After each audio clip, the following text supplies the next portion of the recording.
हजुरहरू सबैमा नमस्कार। आजको यो बसाइमा म यहाँहरू समक्ष नेपाली समाजको चरित्र र अबको बाटो शीर्षकमा केही कुराकानी राख्न चाहन्छु। नेपाली समाज भन्नाले राजनैतिक रूपले नेपालको सिमानाभित्र बसोबास गर्नुभएको बासिन्दाहरूको समाजलाई मात्र बुझिन्न। नेपाली समाज यो राजनीतिक सिमानाभन्दा बाहिर धेरै टाढा टाढासम्म पनि बसोबास गरिरहेको छ। त्यसो भएको हुनाले नेपाली समाजलाई प्रतिनिधित्व गर्न विभिन्न क्षेत्रहरू मैले यहाँ निर्धारण गरेको छु। नेपालभित्र बसोबास गरिरहनु भएको नेपाली समाज, दार्जिलिङमा रहेको नेपाली समाज, सिक्किममा रहेको नेपाली समाज, आसाम बर्मामा रहेको नेपाली समाज, दिल्ली कलकत्तामा रहेको नेपाली समाज, गल्फ कन्ट्रीमा रहेको नेपाली समाज, युरोप, अमेरिका, जापान जस्ता विकसित मुलुकमा रहेको नेपाली समाज, हङकङ एवं सिङ्गापुरमा रहेको नेपाली समाज, मेचीदेखि महाकालीसम्मको भूभागमा बसेको नेपाली समाजको चरित्र मनोविज्ञान कस्तो रहेको छ भने कुरा ठुलो गर्ने, काम सानो गर्ने, राजनीतिको कुरा ठुल्ठुलो गर्ने, सिद्धान्तका कुराहरू एकदमै पहाडभन्दा विकराल ठुलो बनाएर प्रस्तुत गर्ने, व्यवहारमा सबै पन्छिने,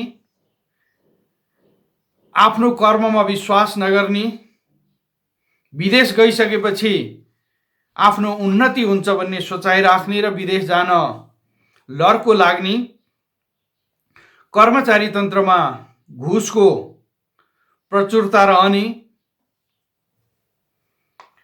यो ढङ्गको नेपाली समाजको चरित्र रहेको छ। विभेदको सन्दर्भमा जातीय भेदभावको सम्बन्धमा कुरा गर्ने हो भने कुरा ठुल्ठुलो गर्ने, बयानबाजी गर्ने र व्यवहारमा अपनाउनको निम्ति पछाडि सर्ने, एक किसिमको हल्लाको खेतीमा व्याप्त रहने नेपाली समाजको चरित्र रहेको छ। विभेदका सम्बन्धमा विभेद अन्त्य भएको घोषणा गर्ने तर व्यवहारबाट पन्छिने। त्यस्तै गरी म दार्जिलिङी समाजको केही चर्चा गर्न चाहन्छु। केही खुल्ला समाज, खुल्ला सोचाइ, जातीय विभेद एकदमै हट्दै गएको, भेदभावको स्थिति कम भएको, रोजगारीको अवसर त्यति धेरै नभएको,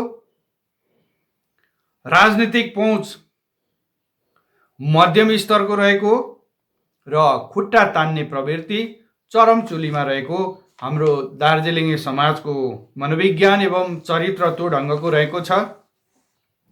हिजोको अवस्थामा भन्दा मानसिक अवस्थामा सङ्कुचन, जुन समग्र वृत्ति विकासको सम्बन्धमा दार्जिलिङको नेपाली समाजको अवस्था गिर्दो अवस्था रहेको छ।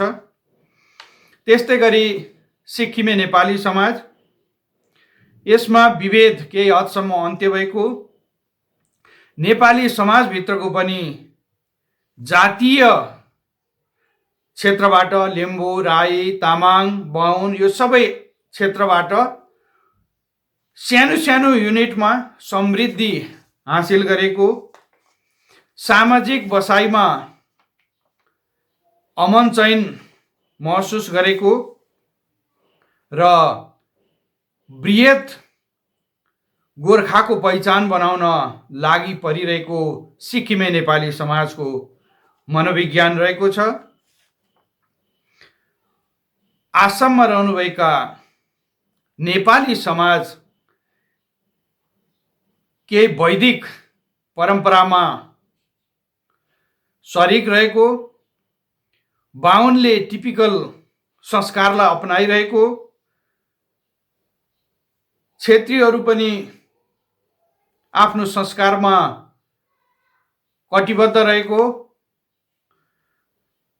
त्यहाँको सरकारले, त्यहाँको राजनीतिक दलहरूले कुनै पनि बेला दुःख दिन सक्छ कि भन्ने त्रसित मनोविज्ञान आसाम क्षेत्रमा रहेको नेपाली समाजले लिइरहेको र कतिपय अवस्थामा गोजीमा नेपाली नागरिकता पनि बोकिरहेको नेपाली समाजको चरित्र आसाममा रहेको छ।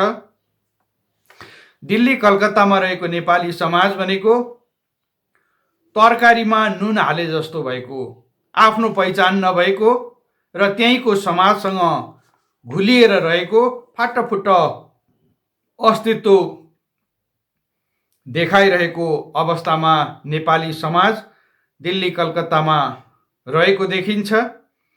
समग्रमा भारतीय पहिचानमै नेपाली समाजलाई पनि घुलाउँदै लगेको अवस्था दिल्ली कलकत्ताको नेपाली समाजको स्वरूप चरित्रमा रहन्छ र 40% माया नेपालतर्फ पनि रहेको पाइन्छ। हरिद्वार उत्तराखण्डमा रहेको नेपाली समाज नेपाललाई माया गर्ने तर त्यही क्षेत्रमा बस्न चाहने, भारतवर्षमा नै आफ्नो समृद्धि खोज्न लागि परिरहेको अवस्थामा नेपाली समाज रहेको छ। पर्यटनको क्षेत्रबाट नेपाली समाजलाई चिनाउने काममा हरिद्वार एवं उत्तराखण्डको नेपाली समाज उद्धत रहेको पाइन्छ। गल्फ कन्ट्रीमा रहेको नेपाली समाज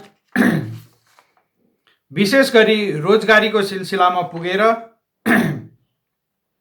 रोजगारीकै तहमा काम गर्दै बचेको समयमा सृजना गरिएको नेपाली समाज काम गर्न सक्न छोडेपछि त्यो समाजको अधिकांश सदस्य फेरि नेपाल फर्केर केही गर्नुपर्छ भन्ने भावनामा केन्द्रित भएर निर्माण भएको समाज गल्फ कन्ट्रीहरूमा रहेको समाज रहेको छ।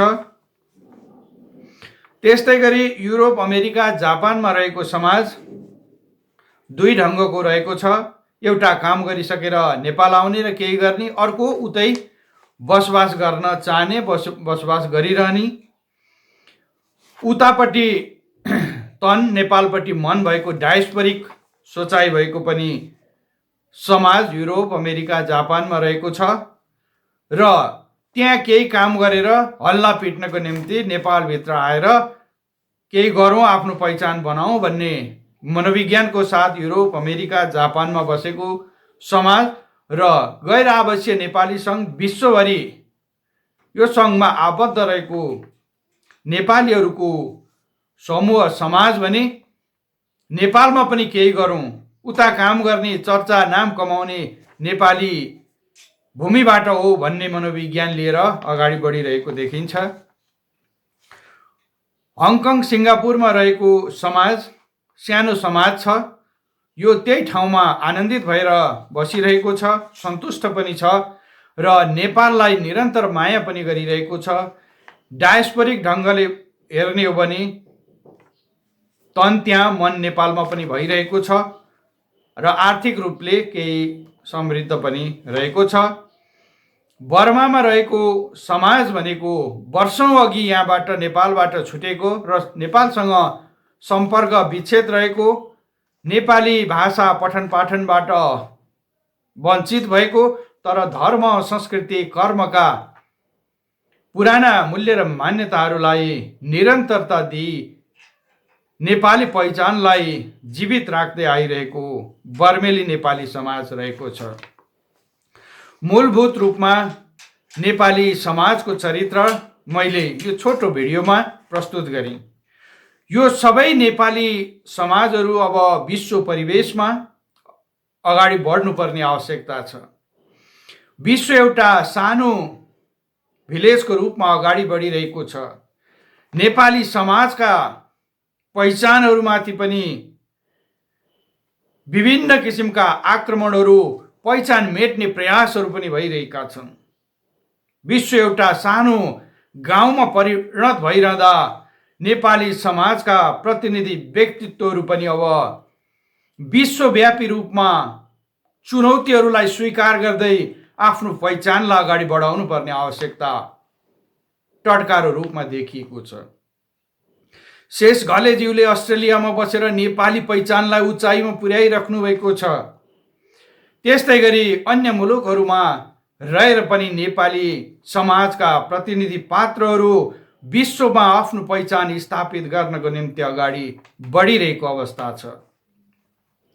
केही समय अगाडि सिक्किमको मुख्यमन्त्रीको प्रतिस्पर्धाबाट पन्छिएपछि पवन कुमार चामलिङले अन्तर्राष्ट्रिय गोर्खा पहिचानको निम्ति अगाडि बढ्नुपर्छ भनेर सङ्केतहरू गरिराख्नु भएको छ। नेपाली समाजलाई जहाँ जहाँ बसेको अवस्था छ त्यहीँ अहिले सङ्क्रमण व्याप्त हुँदै गइरहेको छ। हिजो आसाममा बस्ने नेपाली समुदायमा एक किसिमको समस्या उत्पन्न भएको थियो। सुभाष घिसिङ र त्यसपछिको दार्जिलिङे समाजलाई अर्को किसिमको समस्या उत्पन्न भइरहेको छ। आज सिक्किम शान्त छ, तर भोलिका दिनमा सिक्किमको नेपाली समाज पनि आन्दोलित समस्याग्रस्त पनि बन्न सक्छ। बर्मामा बसेका नेपालीहरू पनि आफ्नो पहिचानको निम्ति अगाडि बढ्नुपर्ने आवश्यकता देखिएको छ। हङकङ सिङ्गापुरको त छँदैछ। युरोप, अमेरिका, जापानमा रहेको सानो समुदाय नेपाली समुदाय अझ पहिचानलाई परिष्कृत र तीखो बनाएर अघि बढ्नुपर्ने अवस्था सृजना हुँदै गइरहेको छ। अझ नेपालभित्रको सन्दर्भमा कुरा गर्ने हो भने हालसालै मात्रै नेपालको संसदले एमसीसी पास गरेर एक किसिमको अमेरिकी हस्तक्षेपको अवस्थालाई स्वीकार गरेको अवस्था छ। नेपालको राजनीतिक संयन्त्रमा अमेरिकाको प्रभाव अब अझ बढेर गएको छ। आर्थिक विकासमा पनि अब यसले पक्कै पनि असर गर्नेछ। यस्तो अवस्थामा नेपालीहरू नेपालभित्र पनि कतिसम्म सुरक्षित रहन सकिएला त्यो भोलिको दिनमा समयले मूल्याङ्कन गर्ला। तर हरेक नेपालीहरू, हरेक समाजमा बसेका नेपालीहरू सृजनशील बनेर विश्वलाई हेर्ने दृष्टिकोण बदल्नु आवश्यक छ। विश्वलाई नेपालीहरूले नेतृत्व गर्न सक्छन् भन्ने कुराको बोध गरेर अगाडि बढ्नु जरुरी छ। हिजोका दिनमा पृथ्वीनारायण शाहले नेपाल एकीकरण गरिरहँदा नेपाललाई बहादुरको देश, गोर्खालीको देश भनेर पहिचान गराउनु भएको थियो। समयक्रम सँगसँगै त्यो गोर्खाली बहादुरको पहिचान गल्फ कन्ट्रीहरूमा सस्तो लेबरको रूपमा रूपान्तरित भइरहेको छ।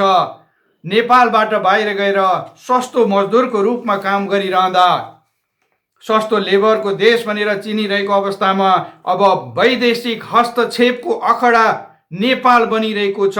यस्तो अवस्थामा पनि जो जहाँ छ त्यहीँबाट आफ्नो पहिचानलाई उचाइतर्फ केन्द्रित गराउनको निम्ति आफूसँग भएको ज्ञान, सिप, क्षमता, बुद्धि, विवेकको प्रयोग गर्नु आवश्यक छ।